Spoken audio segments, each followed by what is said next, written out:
खबरों के सिलसिले को आगे बढ़ाएंगे और खबर शामिल कर लेंगे चनियोट से। राना तजम्मुल वसीम की रिपोर्ट के मुताबिक जहां पर करंट लगाकर आबी जानवरों को मारा गया, दरियाए चनाब में करंट छोड़कर आबी हयात को मारने का वाकया, डिप्टी कमिश्नर का नोटिस, कार्रवाई का हुक्म। चनियोट में मछली के शिकारियों ने दरियाए चनाब में मौजा खड़कन के मुकाम पर करंट लगाकर सैकड़ों कछुए और आबी हयात को मार डाला। डिप्टी कमिश्नर ने वाक़े का नोटिस ले लिया। महकमा फिशर्स ने रिपोर्ट तलब कर ली। आबी हयात को करंट लगाकर मारने वाले शिकारियों के खिलाफ सख्त कार्रवाई के अहकाम जारी।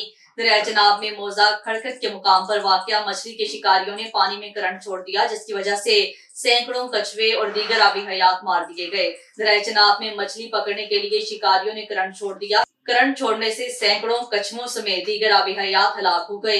हलाक होने वाले कछुए जगह जगह मुर्दा हालत में पड़े हैं। महकमा फिशर्स समेत मुतल्लिका ऑफिसर्स को फिलफोर दरियाए चनाब पर पहुंचने का हुक्म दिया। वाक़े की मुकम्मल रिपोर्ट और जिम्मेदारों के खिलाफ सख्त कानूनी कार्रवाई करने का हुक्म।